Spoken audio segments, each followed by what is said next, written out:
Construction Institute. Scott Seaman is our owner's rep with Lawler Wood out of Knoxville. Andy Davis is with Turner Construction. They are our construction managers for the project. So actually, Webb is going to speak first and give you an introduction to lean and sort of the background of LCI. Very good. Thank you, Rudy. We're excited to be here this morning and appreciate you guys having us out to talk about lean and a lean journey from an owner's perspective. It's a very exciting time in the design and construction industry within Georgia, the U.S., and even in Atlanta. Got two major stadium projects planned.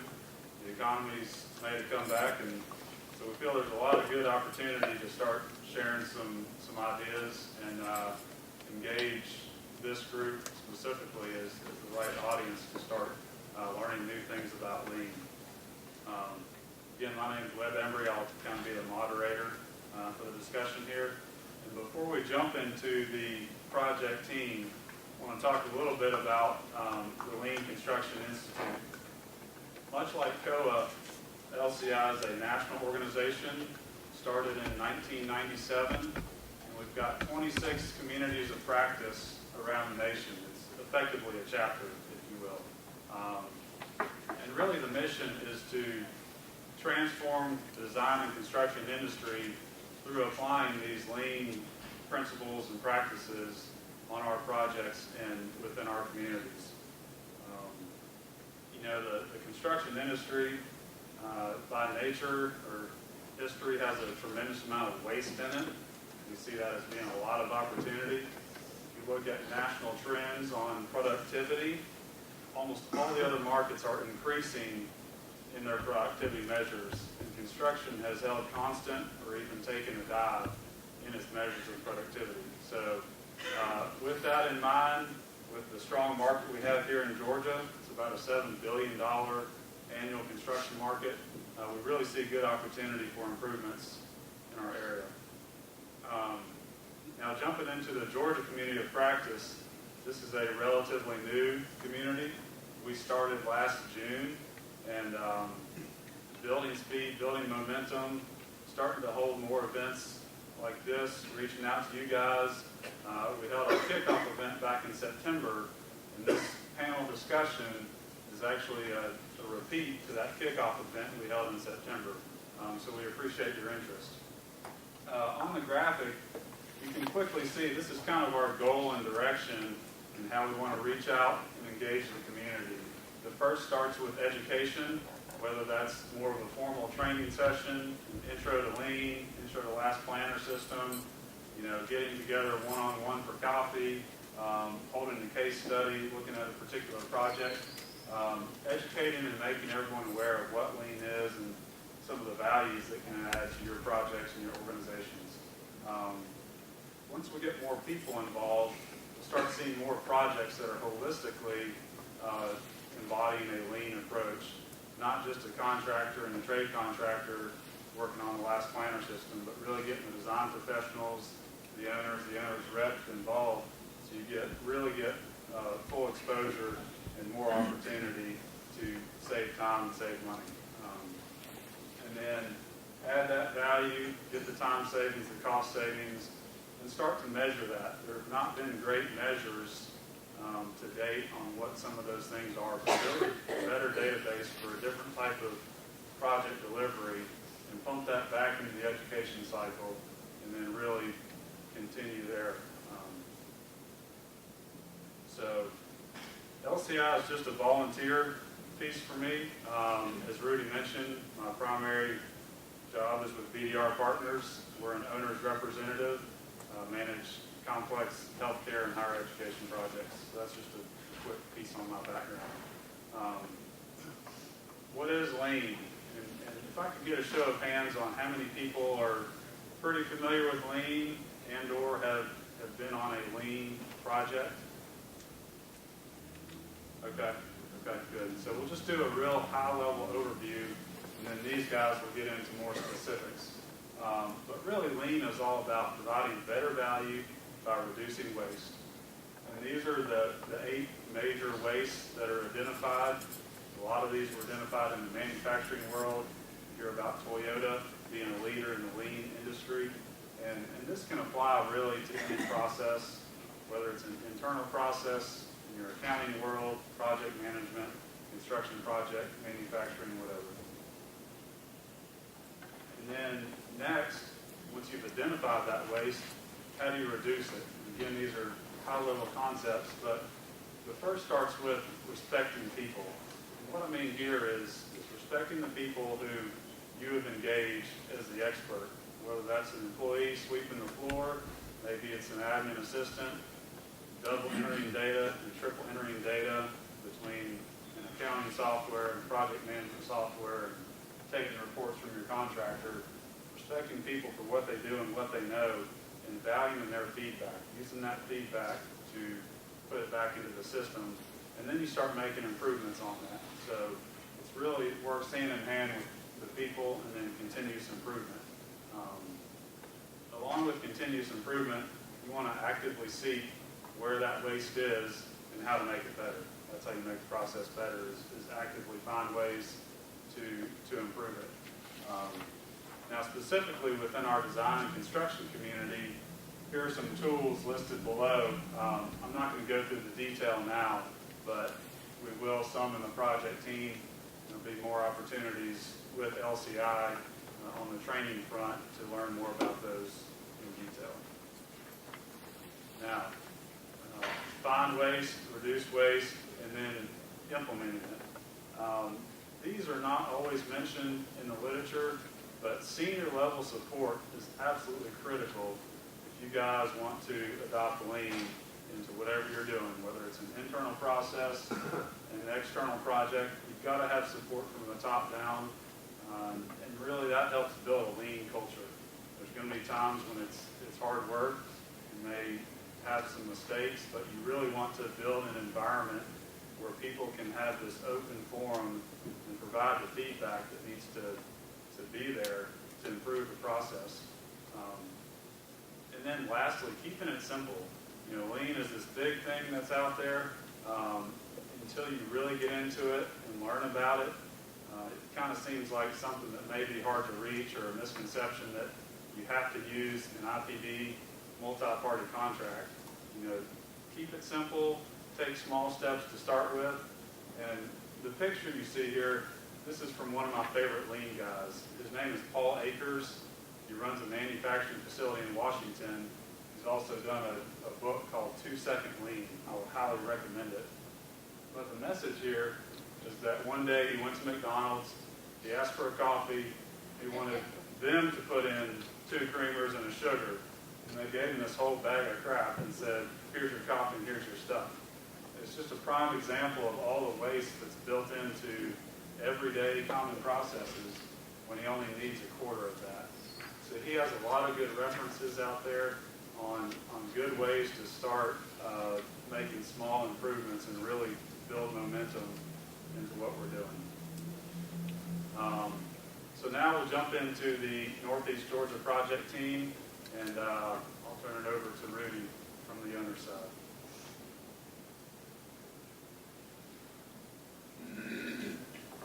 Thank you, Will.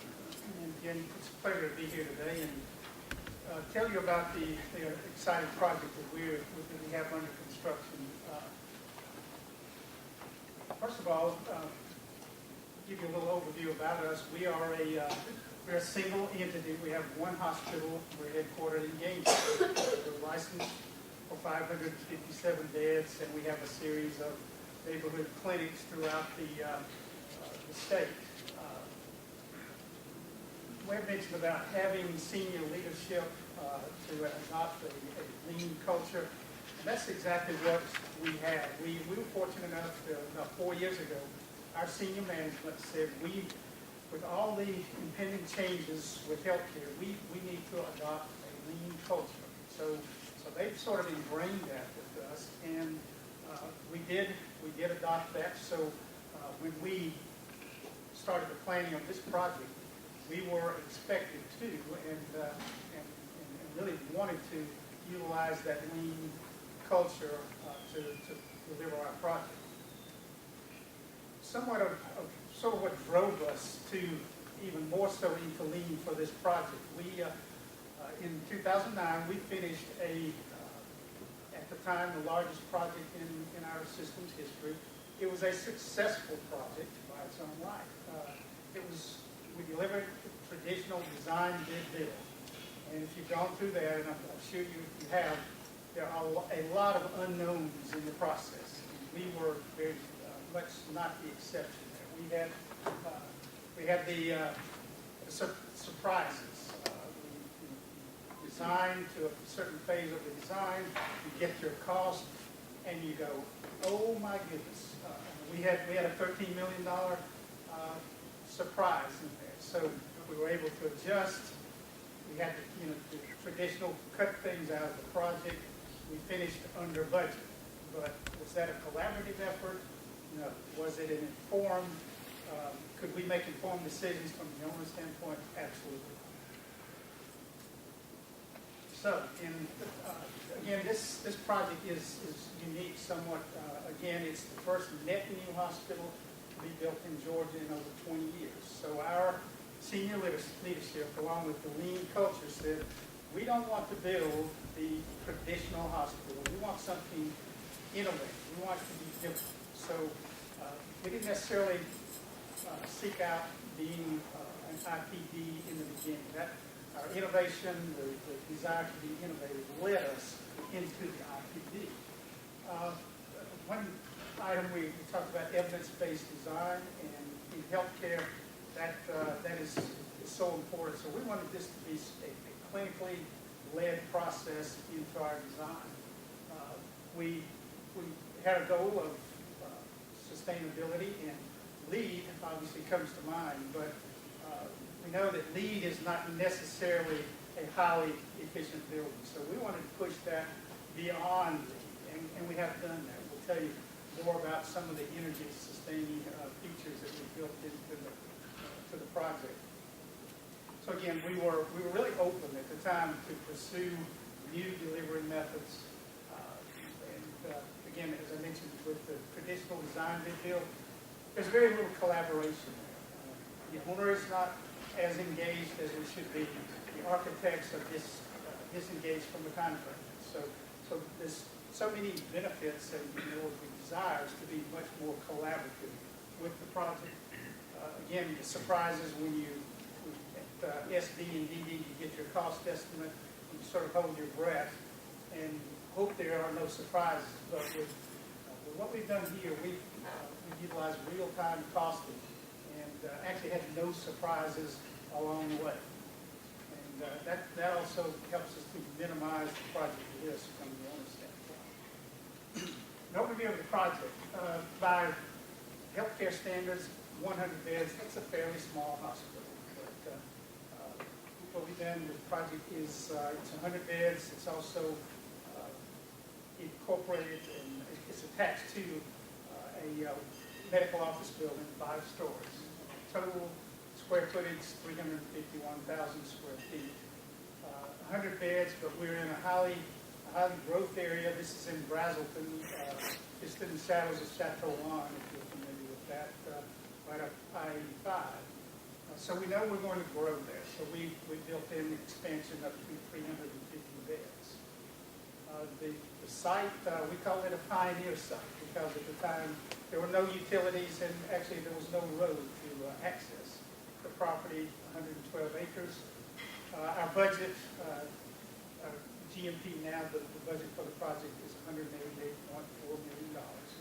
And it's being delivered again under what we've coined the phrase as an IPD light because we are still a little averse to total risk and we decided to continue with the AIA contract and not the tripartite. So again, when we developed our project, the desire to be collaborative, we wanted to bring in our contractors, our architects, and even some of the, we call them our lean partners early on. They were all selected for, number one, their ability to innovate, as well as their knowledge of lean and how far they've travel down the lean journey. The team is, Scott will talk a little bit more about the incentive process, but they are tied to the success of the project, not just leaving the owner for whatever outcome there might be. But the team, assuming that the project is successful, they will participate in an incentive plan. Selection process, this is a busy slide here, but the key takeaways here, every selection was done under an RFP, a competitive situation. The owner's rep, the construction manager was hired. We hired them during pre-construction based on their fee, their general conditions, their scope, and billing rates. So they came on early. We also hired our MEP trade contractors to assist with design during design development. So we had a lot of collaboration along the way with the architect, the contractors, and even the subcontractors. So Scott's going to talk more about the risk, defining risk, and the rest of the slide. Thanks, Rudy. Scott Seaman with Wallerwood, owner's rep. Just raise of hands, how many contractors do you have? And architects, engineers, and owners? Okay, great, thank you. All right, so Rudy did a nice job of setting up the project and the process. I want to talk about some of the tools that we use for the lean delivery of the project. One of the things that we really wanted to focus on was understanding risk. And if we're taking on a $110 million project, it's real important to understand where your risks are.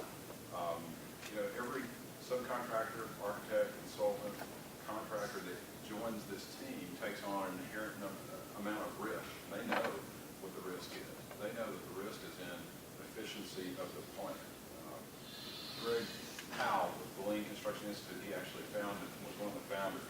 I think he captured it well. He said, to be blunt, traditional project management practices increase risk. He said the risk is not from external factors, it's from inside the job and those things that are going to affect the daily operation of that project. Another quote is that the biggest cost impact is from inefficiencies built into the projects and the way they're run. You've got a project that's never been designed before, has never been built before. You've got architects and engineers that have never really worked together before. And you've got subcontractors and contractors that have probably not worked together before. Firms have, maybe people have. And so you're pushing together a team and a design, and the owner expects it to come off the line like a Toyota Camry and have no defect. It's a pretty complicated process. So we want to try to figure out how to reduce with risk for the owner. We felt like if we could increase predictability, that it would decrease risk. And so one of the ways that we did this was through an incentive plan, one of the tools of the lean process. We had strong contracts to protect the owner, but we also wanted to use a carrot to incentivize the team to work towards the same end goal. And alignment of the individual people cannot be underestimated. It's the daily grind, it's the daily energy, the passion of the individuals that are delivering the project that affect its outcome, whether it's going to be successful or not. And so if you can put together a process that's efficient, reduce waste in the way people work, align them towards the same goal, share those rewards of a nice benefit at the end with the people that are delivering, then you can have a win-win situation for the owner, the contractors, the architects, and the whole team. We've got a fairly detailed incentive plan. I can answer some questions about that later, but it was one of the key tools that we used to try to get everybody on the same track, going the same direction. So what are some enemies to the success of a project? One enemy to the success of my project is another project. There's consultants, there's contractors that have split duties. And if I can keep them focused on this project, then I've got a higher rate of success. And so that's back to the incentive plan. Another one is too many emails or inefficient meetings, too much communication, not the right amount of communication. 95% of all issues on a project are due to poor communication.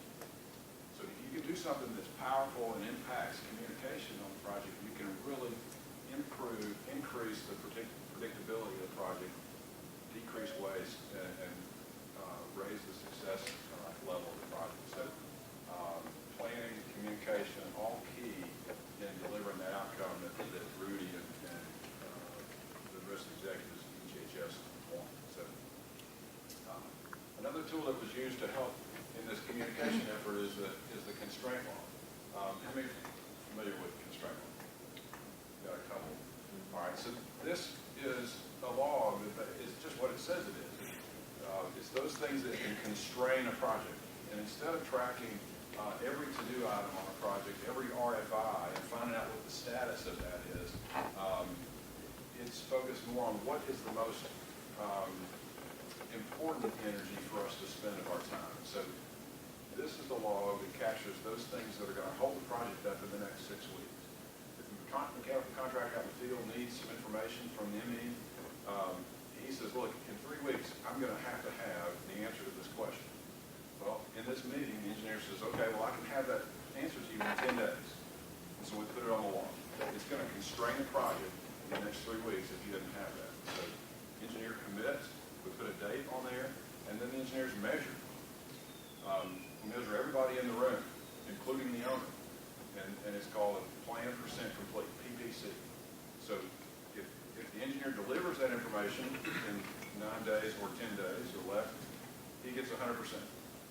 If it's delivered on the 11th day, he gets a 0%. And that goes back to our incentive plan that affects his pocket, because the incentive plan has a line in it that says it must impact the people on the job, not just the company on the job. So that PPC percent is very important, and that helps change the culture in the room towards the outcome of the project. And back to Webb's comment about respecting people, this thing begins to change the way people work, and you rely on promise.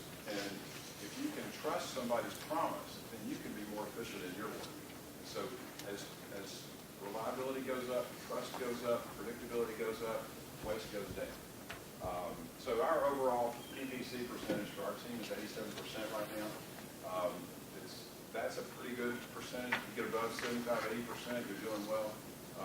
And you start to measure, why things fall down when they do, and you can affect changes. So we're focusing the things on the right energy, focusing energy on the right things, and not wasting it. Another tension in a project of this size is where to spend the owner's money. There are technology opportunities, there's robust infrastructure, there's robust air handling units, there's control technologies, there's design aesthetics, there's higher quality carpet, better finished walls, all those things.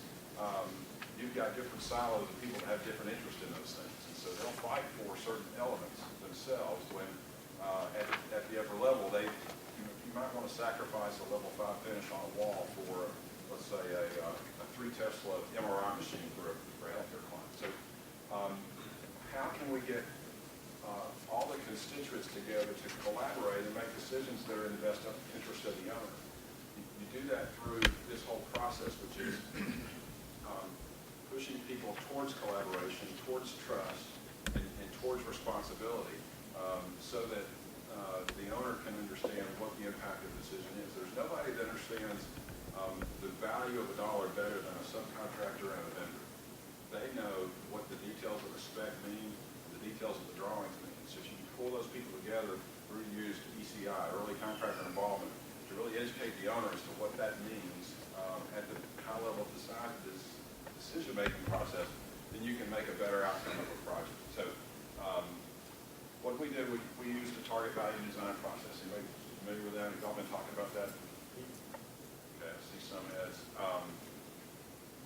This essentially takes the project and makes it more digestible. You take components of it so the owner and the professionals can understand what the manage is. So we took a $110 million project budget, cut it up into these different components, and turned it a really good job of breaking those down. So we had a site component team, a structure, interiors, an envelope, thermal comfort and power.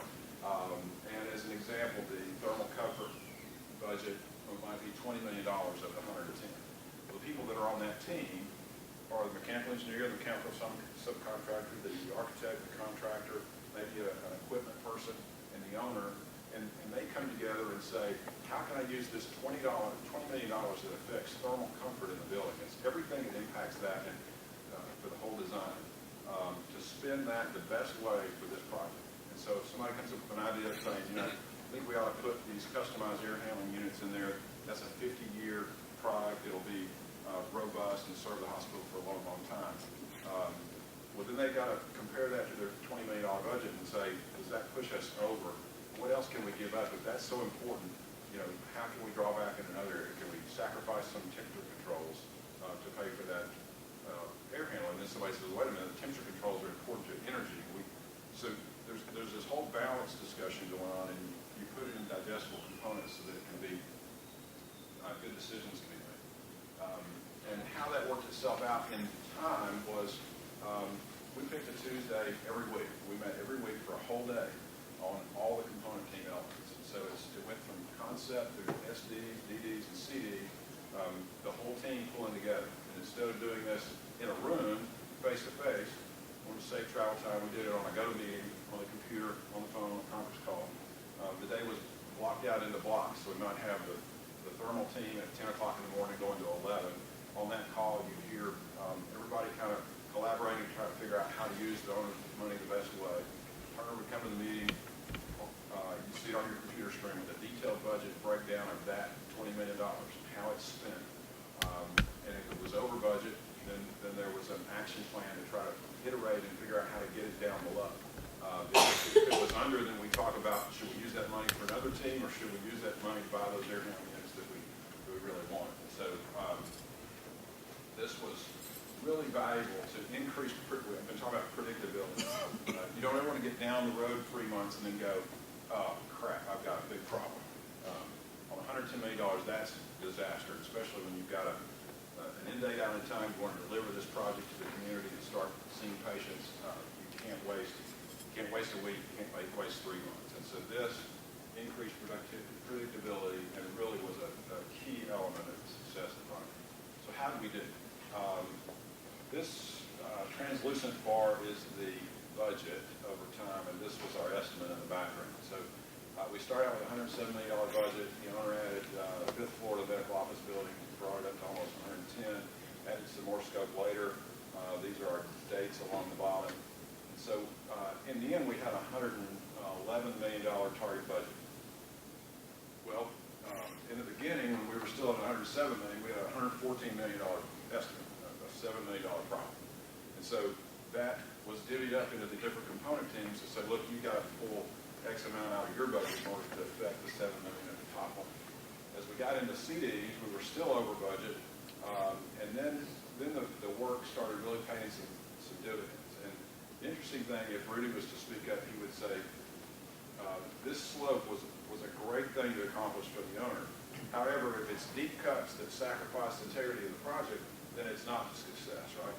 Well, these were all elements that we could clean out of the design that were not the traditional VE cuts. They weren't integrity cutting, deep cuts to the project. They were smart scope reductions for the benefit of the owner. So I think the target value design process eked out about $3.6 million in the project, and overall we brought it down about $7 million from where we were at one time. So a nice success story in our mind. So those were my slides. Now I've got to give you some of the architect's design slides. And I'm going to go through these real quickly. Mark Boltman with HGA. You can see 4 logos here, NTHS, Lawler with HGA, and Turner. We originally had 4 of us to present, but Mark got caught in the snow up in the north. Chicago shut down last night. He couldn't get here, so I'm going to try to act like an architect for a minute. This slide kind of talks about the design process. When you're designing a healthcare project, it's almost like building 9 different buildings and pushing them together, because the internal workings of one department are so different from everything else in the hospital. So it was a grassroots process that the architect engaged in with many staff and community members and patients and caregivers collaborating to develop a design. that went through a series of steps of developing the program, which is the square footage of the project, through how it comes together. And they've got this extreme schemes approach. Anyway, the end product was delivery of a blocked out schematic. One of the things that we tried to do from a lean standpoint was save the owner some money over time. In a hospital, $30 a square foot per year is what 1 square foot of space costs you, from insurance to conditioning to maintaining and cleaning and repairing. 1 square foot costs you $30. Could be lower in certain areas, but it's around that. So if you take a 200,000 square foot hospital and you build an extra 1,000 square feet, that space is just itself is going to cost you about $30,000 a year. So space becomes real important to you. This is a traditional kind of 100-bed footprint of how you break out the pies of space. And this was our target, to see, can we maintain the inpatient space and the diagnostic and testing space and sacrifice some of the other space so we can overall take this beige space out of the project and be down at 2,000 square feet per bed. And we actually made that at one point. The owner added some spaces back in and we grew up. But anyway, it was a neat approach to figuring out how to lean down the design itself. And we used a PDCA approach, Plan, Do, Check, Act, in the design process. These are styrofoam boxes made of insulation foam, 2-inch foam. This is inside a patient room. We mocked out every clinical room in the building with 2-inch foam. That was the due point. So we designed it, we did it, and we checked it with multidisciplinary teams. We brought nurses, doctors, staff, environmental services, people, maintenance guys into the rooms and said, what's wrong with it? And then, so that was the check part. Then we changed it. We said, okay, we can do with a little less space here, we need a little more here, this cabinet's wrong, that toilet's wrong, let's swing the door a different way. Change it, iterated, went through the process again. So, I don't know, Rudy, what did we do? 15 different rooms? At least. Yeah. So that was the design process. And then another element was focused on sustainability. This, the key on this slide is $3.6 million. The owner put aside this money to say, look, we really want to be sustainable, green, and energy efficient.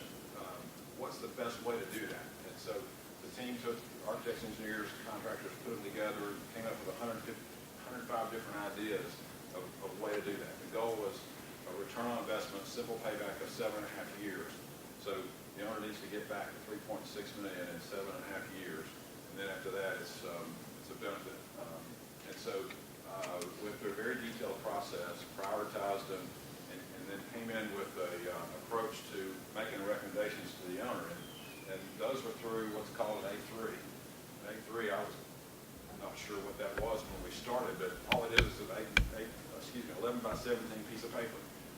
That's all an A3 is. But on that, you capture everything that you know about this particular item. So if you want to do ground source heat pump system, then what are the facts about that? What's your objective? What's your study information? What are the results? And then what's your recommendation, payback? And is there anything else you need to go back and study? So we had an A3 on every one of these things that we brought to the owner that we're going to add up to some complement of $3.6 million. And we blended those together, cherry-picked and picked the best ones and threw out the worst ones and came up with a nice complement that the executives blessed. And it was a really nice, neat process that helped make better decisions for the owner and not waste a bunch of time. So with that, I'll hand it off to Ian. I'll say on the A3 that it's, for an owner, it's a great benefit. I mean, being able to take that information, summarize it to one page, instead of getting a report that's this much that you've got to filter through. The team, the engineering, the construction team, the architect are all working together to try to summarize what's really important to the client so they can make the most informed decision. I think that's the real value of an A3 in the early process. And Scott did a good job of explaining the process we went through pre-con and the target value design and how we were able as a team to better inform everybody and create that lines of communication that was critical. But I'll tell you, it was important that Rudy was there on those calls on Tuesday, that he was a part. And if we knew we needed somebody else, there was other end users that came in and jumped in. On interiors, there was 2 or 3 other folks that were Northeast Georgia folks that were able to come in. IT, we had a technology component team, and big issue within a hospital. I mean, it's a big issue within probably most buildings these days. How do you affect that, and how do you incorporate that into your design? And being able to do that, and then have that backup to power, no gaps fall through it. Those are the kind of things. And this was our tool to be able to communicate that, and being able to have who the team members were, being able to show who are the support groups, and knowing who those right folks are.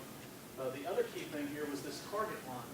We were able to say those buckets were identified, and then being able to see what the delta was, being able to measure, and see that at any point in time. And every week this was updated, and it might go up $100,000, it might drop $100,000. It all depended, but it was keeping everybody informed. I heard earlier this morning, how do you get out of that dark zone of not knowing what's going on? This process eliminates that when you're informed on a weekly basis of where things are going. And it really helps the team. And this is the level of detail that was back. So each one of those component teams, you would see a detailed estimate, very high level, that gives you the breakdown. And let's say on site, you had 13 bicycle racks identified. That was what was shown on the drawings that we got and we had looked at when we did the takeoff. As Turner, we're saying that's what we're going to carry. Well, we sit with the design team, and the design team says, well, 13 is not right because we need actually 20 to be able to get a lead point, or whatever it is. Well, we need to add those other 7. Well, they weren't shown yet because they hadn't determined exactly where they needed them. Well, that impacted that budget that day, real time, being able to inform that decision. Being able to look for target alignment issues and being able to track those. That doesn't mean it's a reduction. It means it's an add to. So being able to see it and being able to break it in categories of pending, accepted, or rejected, and being able to go back. How many times do we go back and talk about an item again and again and say, hey, well, I think we talked about that at the SD phase. Well, this is going to give you that history, and it's always going to stay there. You can go back to that item. People come up and say, hey, maybe we need to relook at that idea. Maybe it does have a benefit now based on new information. So let's look at it. The other valuable thing through this process was the tracking of each component team and where the team was going. And being able to understand that, it gave Rudy and I think Lawler Wood a really high-level understanding of where each component team was going. And that's a benefit to all parties.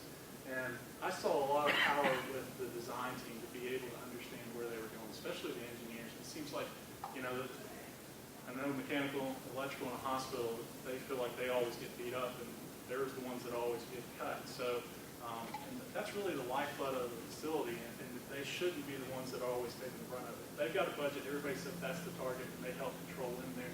There needs to be some good reasons why we're going to reduce that and what those impacts are for the overall scope of the project. This is an example of a target alignment. These are the kind of things that the engineers and the architects would produce. This is just an example of soffits that were on a lower level. Should they be wood or should they be stone? It informed the client at the right time to be able to make input, give input, and actually us to be able to provide them costing input both to the designer, how they can input their overall target. And being able to track that, there was a $250,000 budget savings. Traditional job might have just shown wood throughout. Designer might have just shown wood, and then we get to DD or CD set of drawings, and now, okay, well, that's an impact. Let's put it on the VE list and cut it. Well, then there's a whole redesign of going back and changing the design process. It gets designed once. I mean, from an architect and an engineering standpoint, this process allows them to make sure that they are not having to go back and redesign through a VE process. It's very painful. And, hey, now it costs me money to go back and redesign it. I want to change to be able to impact those changes, to be able to pull in place. These informed decisions and processes really help the team to be better informed.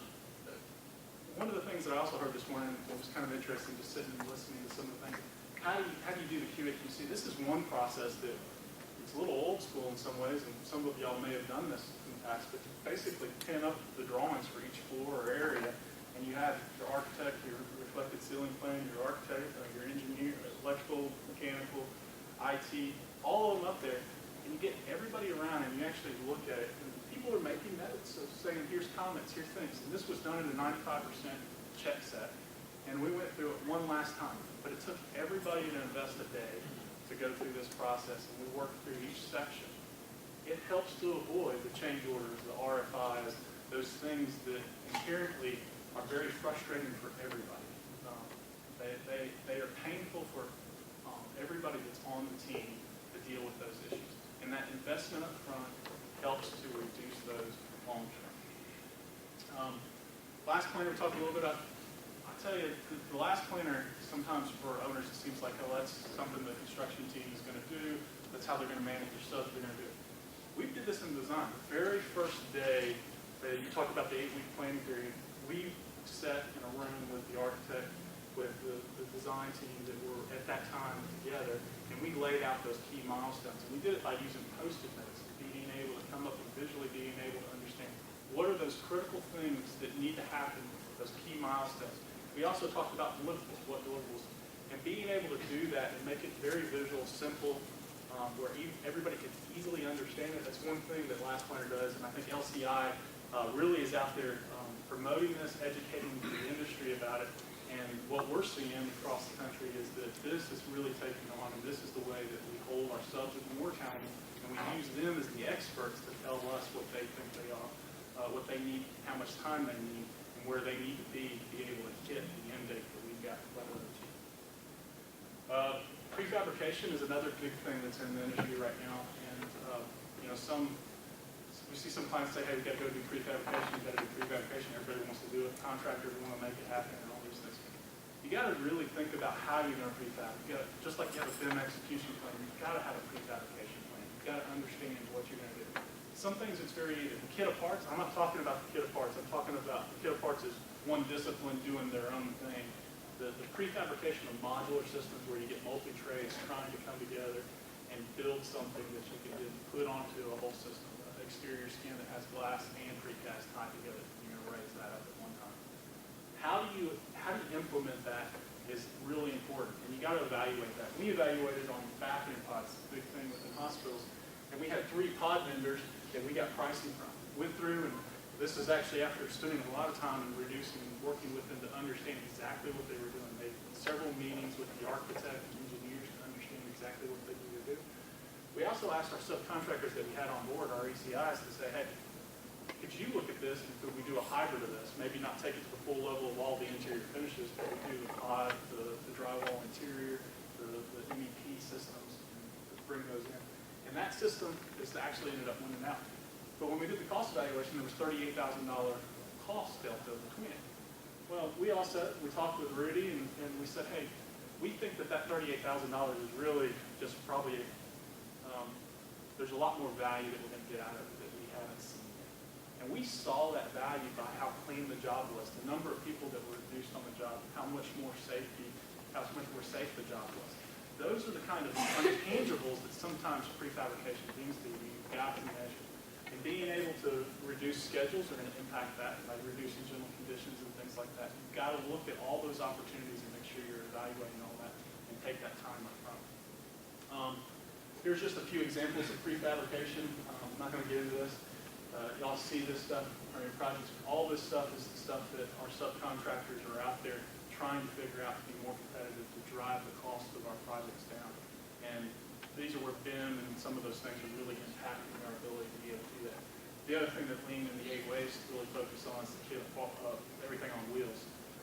It's amazing to go out to a project that really is truly bought into raising everything off the ground, no pallets sitting on there, and being able to do that and see how clean the project is. And that subtle mindset in the field even impacts how the day-to-day delivery of it is. And the awareness of those 8 Ways in the field and educating the team as a whole really do impact how successful the project can be and more predictable. One thing I'm going to show real quick is just a quick video. I had this embedded in there, but it didn't want to work a second ago. This is just a quick video of the prefabrication process and really the collaboration it takes as a group to come together. And the benefit that this was another intangible was we did this 5 miles from the job site. Local was very important in Northeast Georgia. Having local subs, local workers doing the work. Through this effort, we were able to hire folks that were unemployed at the time to be able to come into the prefab shop, be able to work there, be a few miles down the road and be able to impact something that they felt was very important to that organization as a client. And those are the intangibles sometimes that you can sometimes benefit by being open-minded to look at things that maybe you traditionally wouldn't look at. And I think the process and how the team was together really helped us do that. But as you can see, it's a shell bathroom pod, and as it moves through the process, it took a little bit more effort and a little bit more time, but that investment has paid off. And every one of these Mulkey, McKinney's, and Cleveland, who were all very critical in developing this, being able to do it and implement it, would do it again. And they've looked for more opportunities to be able to do this on their projects as well. So Reed, with that, turn it over to you.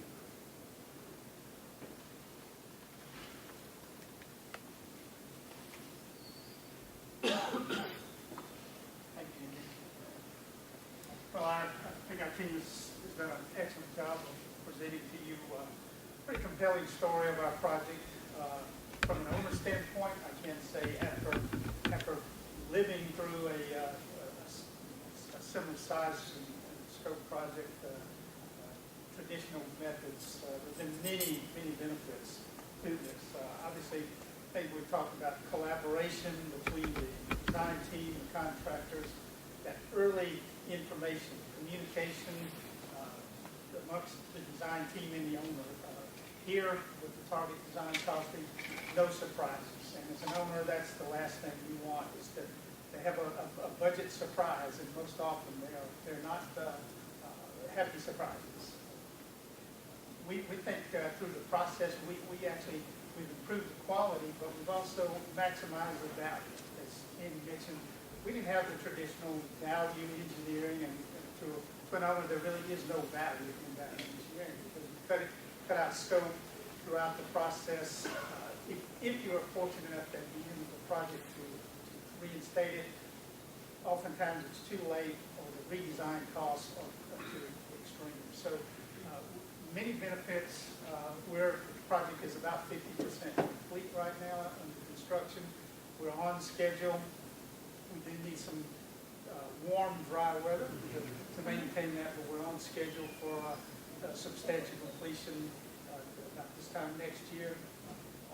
And kind of summing up our innovation, this project, again, we talked about moving beyond reading, and we've done that.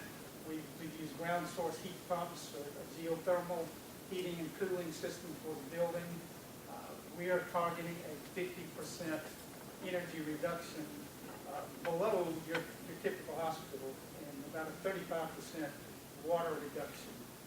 We're using reused water from the city of Brazelton, and we're also a unique design in our curbs that's actually funneling the water back to the landscape islands and not channeling that to the storm system. So again, obviously this is a healthcare project, but I know some of the owners in the room, there are many tools and processes that we use here, lean, are easily transferable, to your industry. Again, just the comparison between type projects that we've had, we've experienced, there's been many benefits with this delivery method. So highly complimentary of our team and just the whole process, the way it's worked. So we would highly recommend it, and plan to continue utilizing this process again, as not only just from a transformation from our senior management culture, but throughout all our planning and design projects.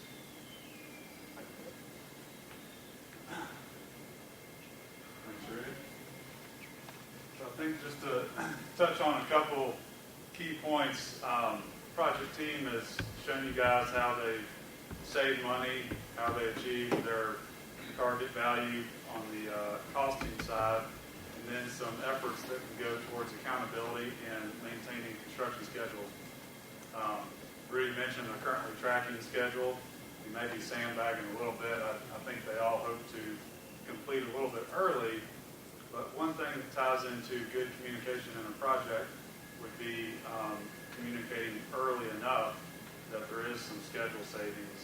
And I'd like these guys to discuss quickly on what their plan is if they are projecting early completion, so that the owner can respond to being able to get in earlier and actually operate earlier. If you guys want to talk to that for just a minute, I think that's a good point. Well, obviously, from the owner's standpoint, we need time to be able to react, because when you open a hospital, obviously you have staffing, training, and so forth, orientation. So we've collaborated with Turner and said that we need a minimum of 6 months prior notice, because if we found out a month or two before we were planning on opening that all of a sudden the building is going to be ready sooner, that doesn't give us time to react to that.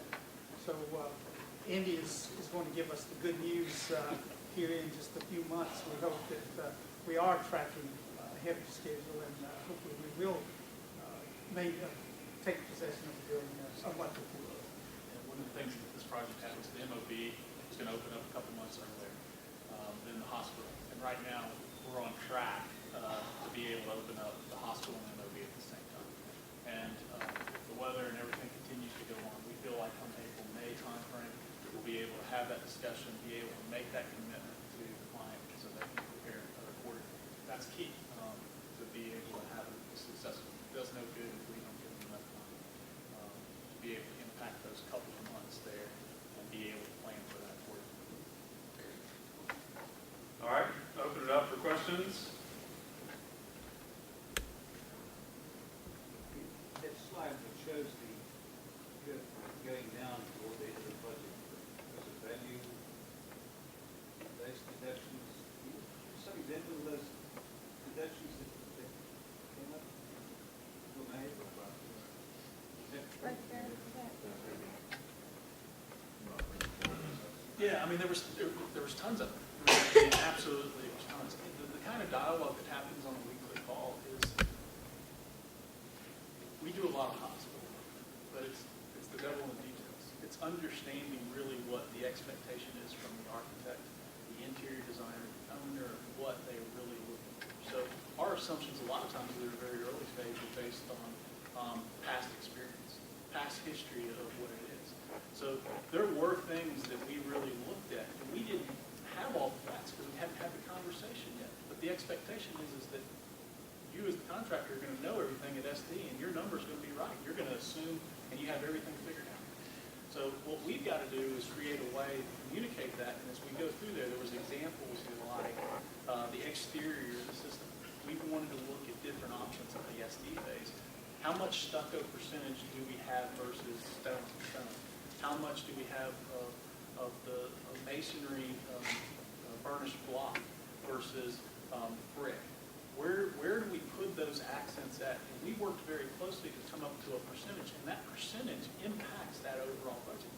And it's a look and a feel that the designer wants to achieve, but if they're working within that budget, they understood. They decided that, hey, stucco was good. Well, now you get into the stucco system. Now a question that gets a little farther down the road, you were talking about where everything is. Now you're specifically looking at one system. Do you look at this manufacturer versus this manufacturer? We had a manufacturer that was $300,000 premium that was the base spec that they wanted to use because they had history of it. They're out from a different part of the region. They weren't familiar with some of the manufacturers in this part of the region. So we helped to educate them through subcontractors and going to look at other facilities in this area that had this type of material. And they actually ended up accepting another manufacturer that drove a couple $100,000 out of the type of stucco system that we were using. Now that took some time and some effort and some collaboration amongst the team, but that kind of environment allowed for us to find small incremental things that impacted that and trimmed us down. It wasn't one big thing at one time, it was small things that just continued to trim us down. And at the end of the day, a big portion of the drop was when we bought the job out, and the market helps to drive that. Fortunately, when we bought out, we bought our concrete package. We were buying packages through this whole course of time. We would buy stuff at the right time. We would buy elevators. We brought elevators probably in the middle, so we were locking in pricing as we went too. So as we bought the package out, we were concrete, the one project that we went to 3 months later when it was procured, it was 20% over budget because the market got saturated and the subs were busy and everything else going up. So some of it's a little bit of just knowing and being able to be aware of that and the communication that allows us to say, hey, we might want to get out to the market sooner. So we said, hey, let's get out and buy our concrete package now. And yeah, we know we're some areas of change and we're going to deal with this, but we're close enough right now that we can lock that. Does that answer? Yeah, I think so. It seems like it's more communication plus than getting out, you know. Yeah, I mean, there's hundreds of items, and you're incrementally making decisions on each one, and just keep tweaking it for the benefit of the project. And with all of that information kind of on our dashboard, it's easier to make those decisions real time. 5 more minutes. Did the owner and the contractor have some cost-sharing arrangement on the savings? Yes. And what was that? 60/40 contract. The savings is generated. But it's also the design too. Oh, I'm sorry. Yeah, it's 60/40. The team 60, and that includes architects, engineers, consultants, even equipment planners, different percentages, contractor and then subcontractor. So it's not just this split between what's left over in contingency going to Turner and 50/50 split for them out. There's a whole breakdown of how that 60% goes to affect the whole team. So in this case, what's the benchmark GMP that you consider you're saving from? Like which number, the 114 or the 107? The 111 is the number that was generated from all the scope and all the involvement of the contractors, pricing competitively, getting to looking at the drawings that were getting more detailed along the way from HGA and engineers. And so the informed estimated target was 111. It was benchmarked at when that original 107 was established way back 6 months even before that. There was a lot of benchmarking comparing other 100-bed hospitals to come up with what the range of that target should be for a facility of this size and scope. Now, they chose to say, that's our range. They added $3.6 million more intentionally, and that was the need of that, is saying, hey, here's what it should cost. The board approved another 3.6 for innovative things that they wanted to see a payback. And benchmarking was sort of threefold. Some numbers from HGA, the architect who does projects all over, Wallwood, and then also Turner. So it was compared at different levels. Marvin said you guys weren't bashful. Did you say this was Maybe wearing them out though, been along with them.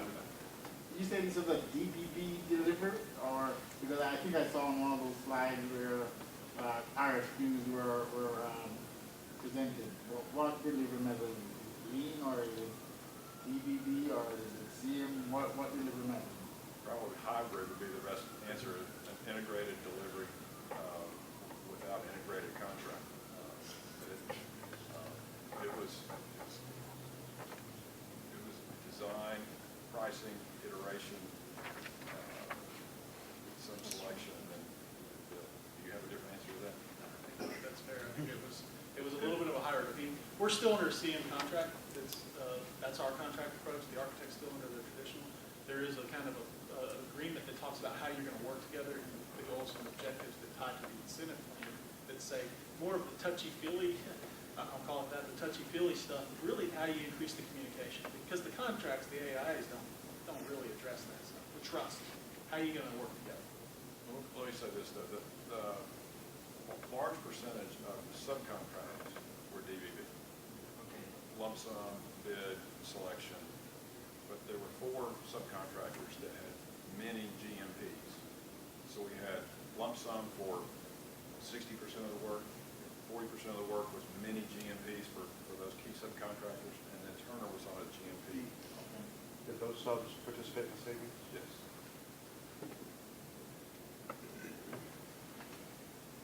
From an owner's perspective, you had no experience with this lean process going into it. So is it just hiring the right team members to teach you the process and let them show you the way, because I mean, you're jumping off this cliff almost.